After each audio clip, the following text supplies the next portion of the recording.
Namaste.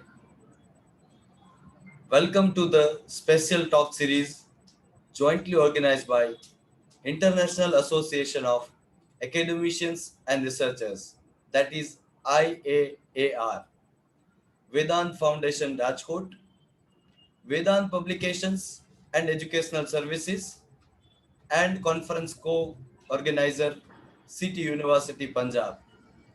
In this special talk series,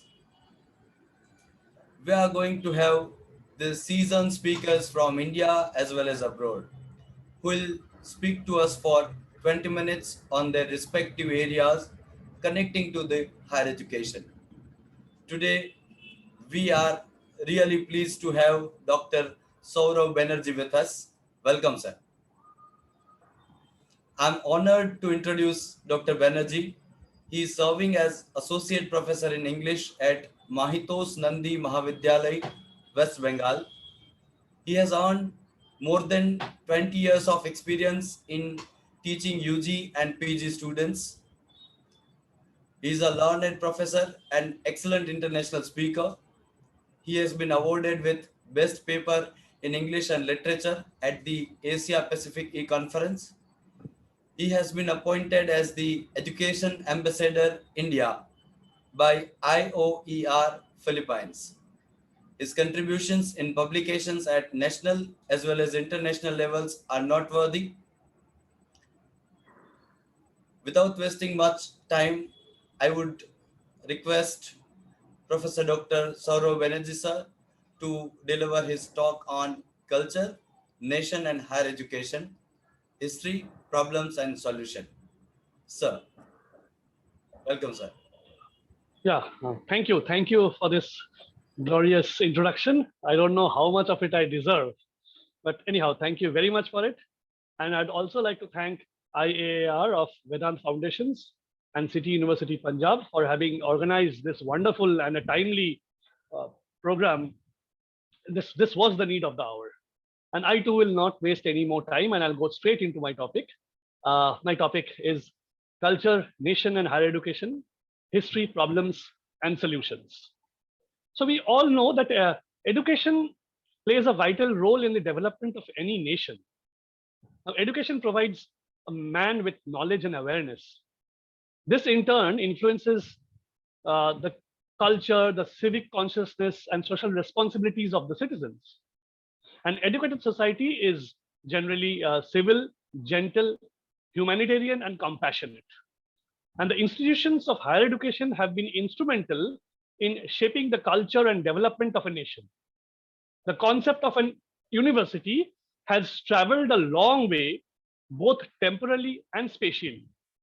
From the Athenian institutions of learning like Plato's Academy or Aristotle's Lyceum, to our very own Nalanda, Bikramshila, Takshila, and a variety of ancient learning institutions where were developed in many countries or many cultures to facilitate scholarly activities. However, they are to be distinguished from the idea of a Western university as an autonomous organization of scholars. Now, John Henry Newman had tried to define a university in a much read pamphlet called The Idea of University in 1854.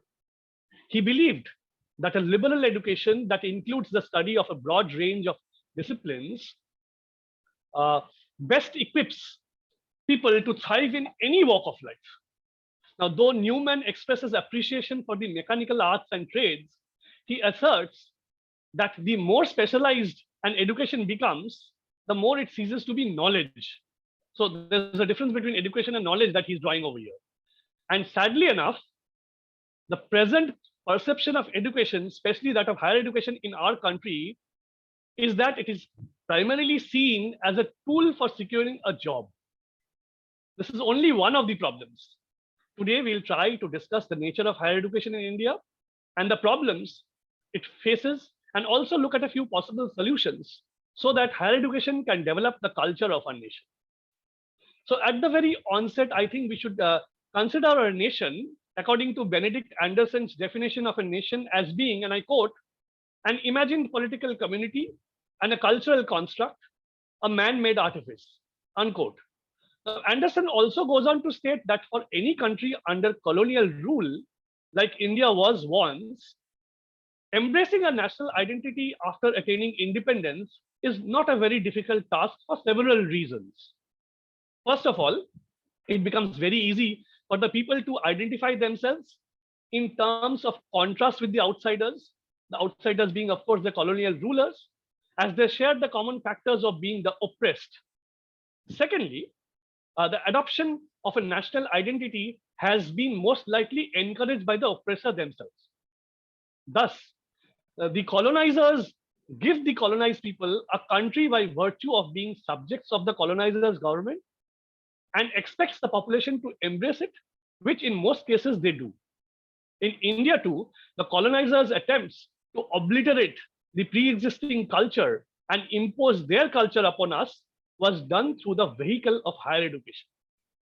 We must also recall that the British justified their coming to India as a kind of civilizing mission.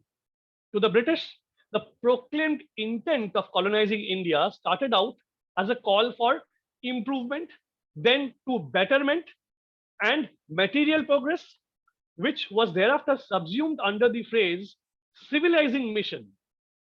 This assertion, I would say, was both problematic and hypocritical, as it was blatant cultural imperialism, since the very idea of a civilizing mission rested upon the assumed superiority of one culture and the inferiority of the other. Again, the intention of the British in educating us was for their benefit only, as it is amply exemplified in the 1835 minutes of T.B. Macaulay, whose argument was to, and I quote again, form a class who may be interpreters between us and the millions whom we govern, a class of persons, Indians in blood and color, but English in taste, in opinions, in morals, and in intellects. Unquote. Now, based on these arguments, the native system of education of our nation, along with its medium of instruction existing prior to the 1850, was gradually phased away and replaced by the Anglican Western education, and in their language too. Charles Wood's dispatch in 1854 enabled the establishment of the first three universities in 1857 in the three presidencies of Calcutta, Bombay, and Madras. And according to Andre Bethel, these were set up primarily for conducting examinations and awarding degrees, and not for undertaking research or even teaching. So it becomes very, very clear that from its very inception, the British government delinked the idea of higher education in India, at least, from the individual's moral and intellectual development. The university in India was not conceived as an institution with a national cultural mission, unlike in England. The flourishing of the University of Calcutta as a center for learning and excellence was due to the efforts of Sri Ashutosh Mukherjee, who became its vice chancellor in 1906. He had both the acumen and the courage to free from the British clutches the steering of the university and turn the colonial purpose of establishing the university on its head. So what happened was that Calcutta University became identified as one of the centers of sedition, where young people formed networks of resistance to colonial domination. The hegemony of the British establishment had to be challenged, and it was thought that education had to become a new form of resistance through which the emergent national spirit could be propagated. The National Council of Education, that is the NCE, came into being with this in mind. But there were other views also. One of the chief heads of NCE, Nobel laureate Rabindranath Tagore, he was not very satisfied with the idea of education as only a nationalist project.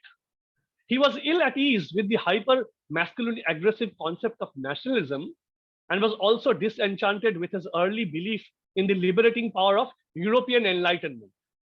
So resorting to his faith in humanity, Tagore envisioned Vishwa Bharati, his university, as an abode of alternative modernity and freedom that could be achieved through a new form of education, founded on the twin high ideals of imaginative and innovative teaching, learning, education on the one hand, and community involvement and reconstruction on the other. Vishwa Bharati, or if you translate it into English, an academy of the world, to translate it literally, can be understood as understanding the world, Vishwa, from India, Bharati, or where India meets the world. Now, coming to the present times, when we talk the growth of a nation, when we talk about the growth of a nation, we generally feel that the role of any government is to eradicate poverty and hunger, promote gender inequality, improve healthcare, reduce child mortality rates, ensure environmental sustainability, and develop a global partnership for progress. Thus, we can say that in other words, national development is essentially the ability of a country to improve the social and cultural well-being of its citizens through the provisions of different amenities. And there can be no doubt that to achieve all these, higher education needs to play a vital role by producing the trained human resources needed for all these goals, for carrying out the research and development activities in these sectors, and monitoring the program activities. Now, the question that will obviously arise here is, what kind of higher education will achieve this? Now, I'll say that education itself can broadly be divided into 4 categories: non-formal education, informal education, formal education, and functional education. Now, non-formal education can be described as a loosely defined term used to depict structured situations such as, say, swimming lessons for children, community-based sports programs, etc., which do not have curriculum, syllabus, accreditation, or certification. The main aim of these kind of education is to increase the skills of the individual with increased love for a subject or increased passion for learning. Informal education is an unorganized form of education in which a child undergoes initiation into many aspects of his society by merely observing the performance of certain practices like ancestral worship, narration of family history, and so on and so forth. Formal education is the most important one, and it is, as described by S.C. Madhumer, as a process in which a child is taught defined syllabi by trained teachers in schools, academy, or universities, and tested through examinations. It is this formal education that is imparted through our colleges and universities, and the core functions of such institutions are therefore threefold. The first is teaching, which entails the advancement of learning. The second is research, which entails the promotion and execution of exploration. And the third is that service, which entails professional, public, and community outreach to the entire community. Now, there is no doubt that all these are carried out in most of the colleges and universities of our country. But we are still not developing human resource who can meaningfully contribute to the growth of the nation as a whole. It therefore needs to be asked if quantitative expansion of educational opportunities alone can be the main ingredient for inclusion or inclusive national development. This argument is premised on the claims of Michael Todaro, who had highlighted that despite 3 decades of rapidly expanding enrollments and hundreds of billions of dollars of educational expenditure, the plight of the average citizen in many parts of Asia, Africa, and Latin America seems little improved, with the educated increasingly swelling the ranks of the unemployed. The condition in our country is not very different. While it is true that our institutions of higher education have produced the trained manpower that has helped India's administrative, industrial, and technical advances in recent times, yet their production of a certain kind of degree holders, for example, say engineering, have far outstripped the demand for such degrees. As a result, many highly trained individuals are either unemployed or underemployed.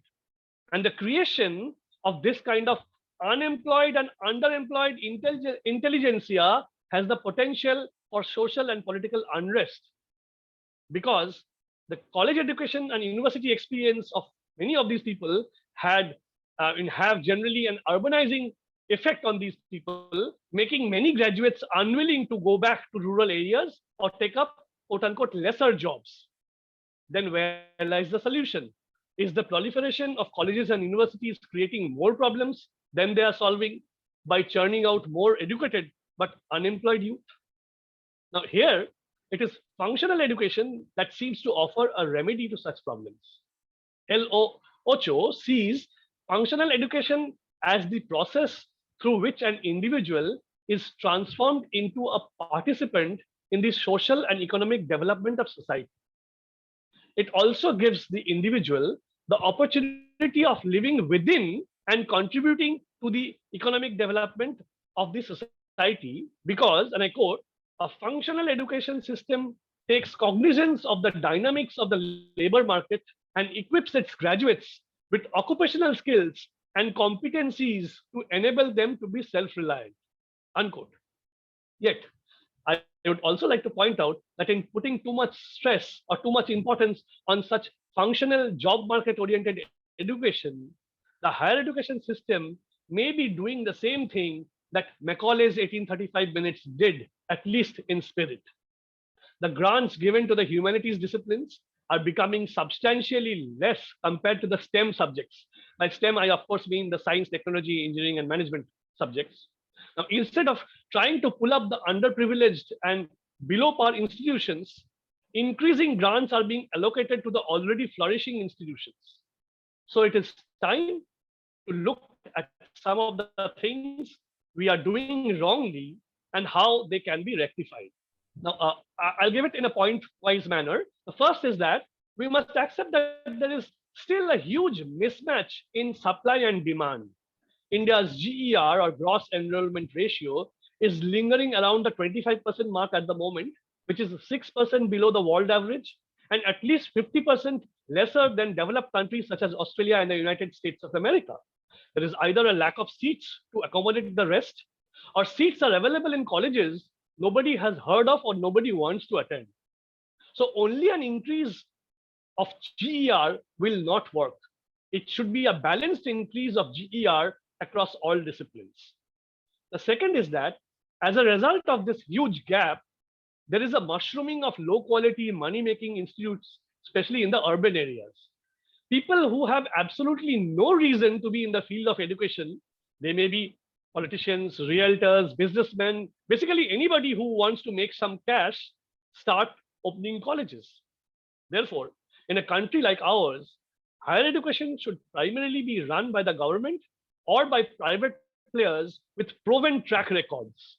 The third is that post-globalization, India's obsession with the service industry is a major area of concern. India Inc. saw a gradual shift from being a manufacturing hub to a service provider fueled mainly by the boom in the IT and BPO industries. These IT and BPO companies have their own training programs, which have absolutely no relation to a student's field of study. Although jobs are offered by these courses, the security of such jobs are dependent on the outsourcing policies of the foreign countries who provide such jobs to the third world countries to get cheap labor. Let us not make any mistake about this. So we must strike a balance between the volatile outsourced service industry jobs and the more steady localized manufacturing industry jobs. The fourth is that there is an ineffective foreign education providers bill in our country. In September 2013, the government of India passed an executive order to allow the top 400 universities in the world to set up campuses in India and allow them to function independently without the requirement of local partners. But although the aim was noble, things have not progressed much because of a $5 million buy-in and maintenance of escrow accounts, tedious process of getting UGC, AICTE affiliations, and oppositions from powerful persons, companies in India who run thriving local colleges. But this bill should be made more effective by removing obstacles and giving these globally renowned institutions the facilities they receive in their Singapore and Dubai campuses, like granting quick permissions, good infrastructures, and subsidies. The fifth point is that there is a lack of relevant opportunities and project or industry-based learning in the majority of our educational institutions. Even most of the research and development wings of the private sector industries in our country are only existent to get tax benefits. Therefore, there should be more emphasis on hands-on live training rather than bookish knowledge only. And finally, any educational policy conference is like playing a broken record over and over again. We get long speeches, expert panel discussions, which end in establishing people as thought leaders, but these never get translated into meaningful work at the ground level.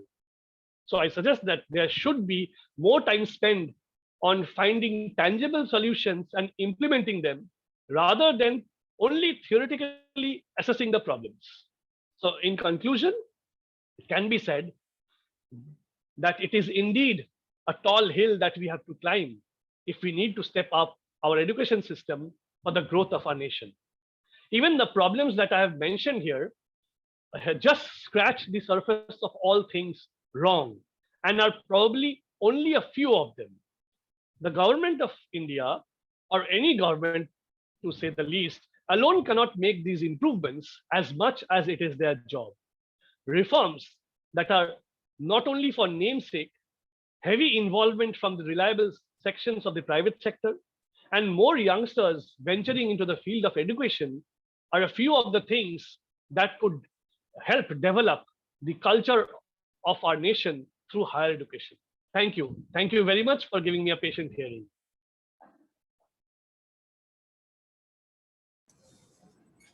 Thank you, dear Dr. Banerjee sir, for such a wonderful learning experience. Your talk on such a wide topic was really concise and interesting way of presentation. The information imparted is really very important for all of us. Thank you for contributing in the Knowledge Society with such a meaningful insights and beautiful talk. The entire Vedant family and IAR are truly thankful to you, sir. It is my pleasure. Thank you very much for giving me this opportunity. Thank you all for listening. We are coming up with more seasoned speakers in the same series. Thank you. Please stay tuned.